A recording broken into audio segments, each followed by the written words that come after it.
welcome to the solar eclipse Aka / new moon in Sagittarius.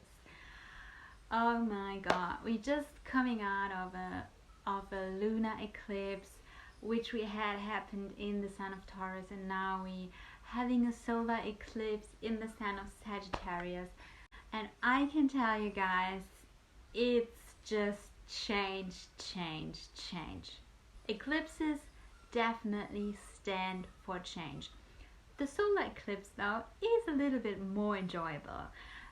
I don't want to say it's easy, but it's a little bit more adventurous. So we have the sign Sagittarius ruling over this solar eclipse.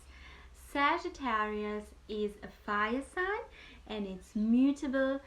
The ruling planet of Sag is Jupiter, and we are also in the Sagittarian season, which means we have the sun and the moon in the sign of Sagittarius. That's always when we have new moons, when both sun and moon are in the same sign. And yeah, that's the arca energy guiding us through this solar eclipse. So what is a solar eclipse? What does it look like? So when we talk about solar eclipses, we have the sun, the moon and the earth all in one line. So what happens when we look from the earth is that the moon moves in front of the sun. So actually the moon is in front of the sun and is trying to cover the sun. So that's why solar eclipses appear to be or have a dark side. Like the peak of the solar eclipse, the moon totally covers the light of the sun. So we don't receive any light of the sun, or like very little. We are in the shadow then of the moon. Woo! And so usually there are 4 to 6 eclipses per year. Whether or not you are prepared, the universe has chosen it's time for a rapid change. How do they affect us, eclipses? So the main word here is just change in any ways. And eclipses mark major life events that we often remember forever. They always bring the unexpected, so something monumental. And the reason the universe does this is to help us evolve. If the process is not easy or is very intense, especially on eclipses, solar eclipses though tend to be a little bit more exciting, more friendly, as we embark on a vibrant new path. Remember, new moon stands for new beginning.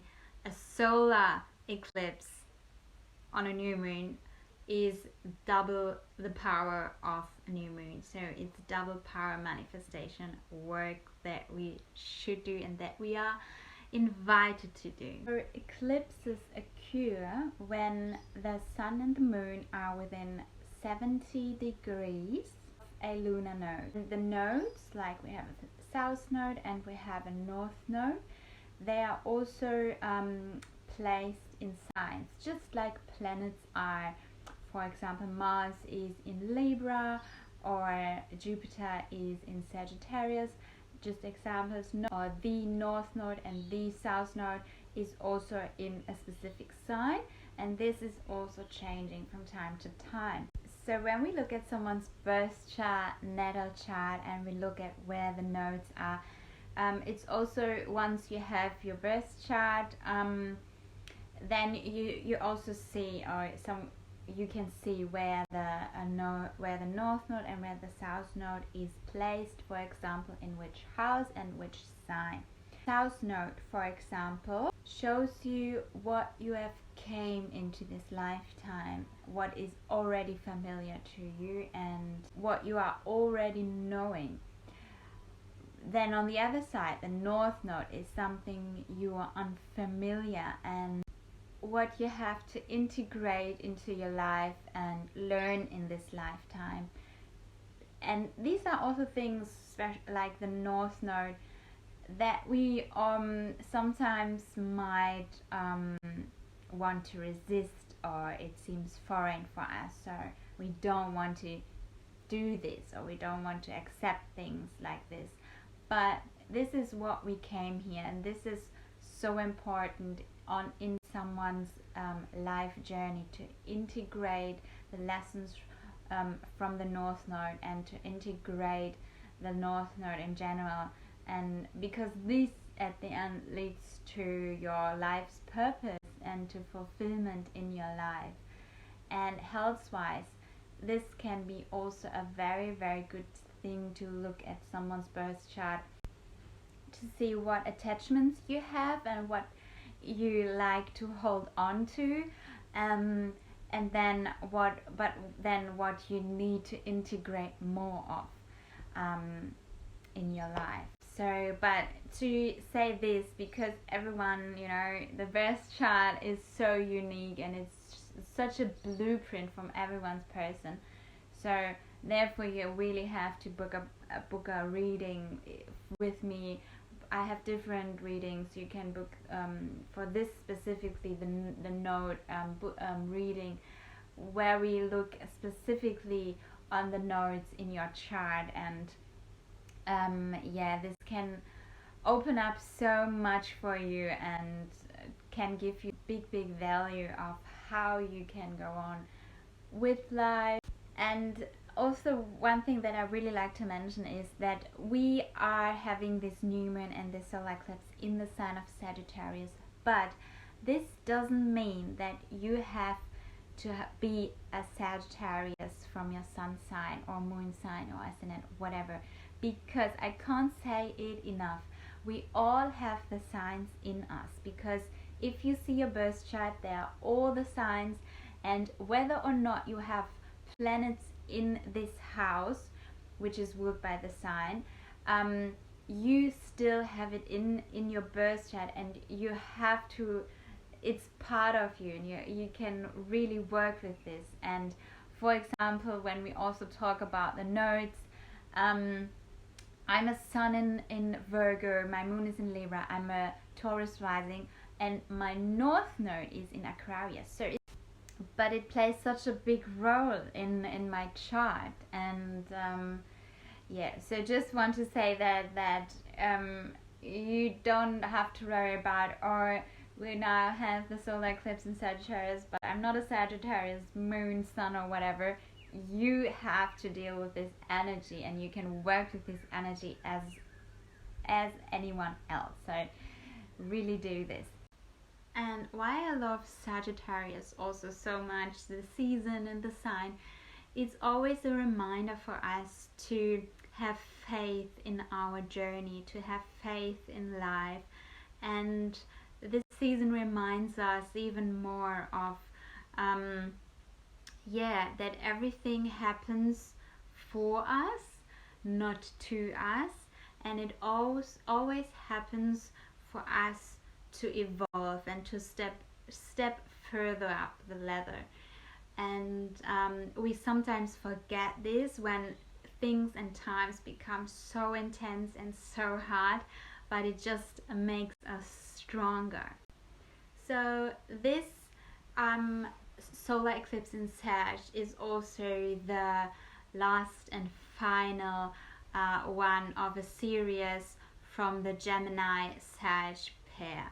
So the last year and month we had always Gemini or Sagittarius eclipses, and this Sagittarius solar eclipse is the last one of this pair, because eclipses always come in pairs. So it's coming with an after show party, and it's really the final countdown here now.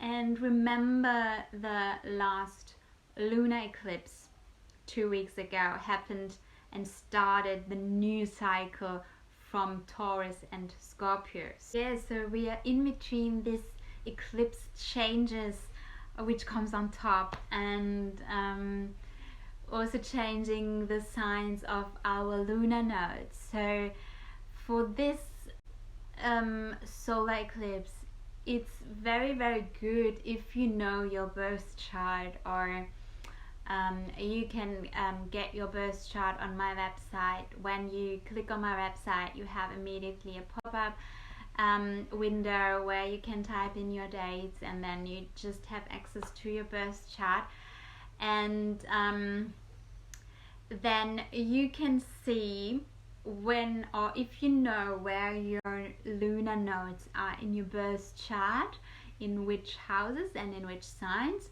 you know how this solar eclipse will work for you and will affect you more in detail. As I'm doing medical astrology, so much related to our health and to our well-being, let's just jump straight into the health aspects of the solar eclipse and of the sign. And so before that, I just explained shortly what Sagittarius stands for. Sagittarius stands for joy, enjoying life. First of all, it's optimism, so digesting and processing also past events. The meaning, being hopeful. So Sagittarius rules things like our thighs, our pelvis, hips and bums, the coordination of our muscles, like also things spasm, because if our muscles, for example, are not really working, are not good function, and if we have too much acids, for example, in our systems, in our body, we get like small spasms, and this is when our body also tells us sometimes that our nervous system is not really well, and we have to look at it, and all kind of these things. Our sciatic nerve, really important and really stands for Sagittarius, is ruled by Sagittarius. And then our liver, the pancreas, and our blood sugar. Nervous exhaustion, as I mentioned before, we can really feel it, especially also in between this eclipse seasons. And then the energy for Sag is movement and freedom. That's so Sagittarius. So, and I think we can see this especially happening with this solar eclipse even more, like freedom, movement, people, our collective, our society. We see it all. Then Jupiter, the ruling planet of Sagittarius, has kind of similar things that he's ruling inside of our bodies, like also ruling the liver, ruling expansion, growth, and cell division. We all know how important cell division is for our life, is for life in general. So this is ruled by Jupiter. Insulin production. So what we really need to look at is how we can keep our blood sugar level even. So it's with the food and with especially also supplements that we take. This is absolutely not good for our health, having a very irregulated blood sugar level. And of course we have the moon playing a major big role on a solar eclipse as well, because what's happening, the moon goes in front of the sun and literally really switching off the light of the sun. And we all know how powerful and how much we need our vital source, but the moon then goes in front of the sun, switching it off, and says, hello, I'm also here, and I'm even as powerful and as important, the moon really overtakes on the sun's vital source and says, hey guys, I'm also here and you gotta better work with me now. Right guys, so let's go into the herbs for this solar eclipse. So we have dandelion, we have bamboo, we have cinnamon, vanilla, nettle, sage, lemon balm. So these, you can also add chamomile. So these are the herbs for this solar eclipse that you could include as herbal teas, as senses. And the back flower for Sagittarius is agrimony. This is also very good to uplift some really exhausted nervous system, anxiety, sadness. The foods for Sagittarius are rice, like black rice, because the carbohydrates are very important. The good carbohydrates are very important for keeping the blood sugar really level and high. So grains like whole wheat, rye, good rye, maybe Demeter products, gluten-free as well. Greens, oat, parsnip, cucumbers, chicory, apple. Then the crystal is the lulite crystal. It's the wanderer stone, and yes, Sagittarius is the adventurer, is the wanderer, is the one seeks the wanderlust. So just the wanderlust for life in general and for the journey. And then I want to also give you some just general advices for this solar eclipse, to surrender to the flow of life and to the flow of the universe and accept the change. And it is not the best time to make any major decisions or major life choices or be impulsive about something, as we do not have all the information yet, because the light is switched off and eclipses always come in waves. Meditate, journal, sleep, rest. It's eclipse season. It is like you can almost sleep 24/7, and yeah, it's just the energy. It is not has nothing to do with, or you know, something is wrong with me or whatever. It's just the energy which really made us so tired. When I say also journaling, I mean write down your dreams and your plans, because we are having the new moon and we have the fire element. Like Sagittarius is the fire element, and this helps us to manifest our ideas and dreams into action and reality. And that's it, guys. So I wish you a beautiful solar eclipse, and maybe you can even spot it. If you spot it, make sure you wear specific glasses. It happens on Saturday morning in German time, which is then right around Australian time. Many moon blessings, and last but not least, I also want to share with you my absolute favorite products for different things. I love them so much and they helped me so much in my health journey, in my manifestation journey, in just my yoga journey. So I would love to share them with you, and I also even got some discounts for you, so we can continue on Black Friday sales, because these codes and these discounts, they work always. So feel free to buy these things, and I swear they'll help you so much. I will share and put all the links to the products in the captions under this video. Feel free. Happy healing. Many moon blessings, and bye for now. And as always, also thank you very much for watching, especially until the end. And I would love if you give me a thumbs up for this video if you watch this on YouTube. Free to follow my channel and go over to my Instagram account, as I always share more information there, and I love to see you there and love to connect with you there as well. So now really bye for now.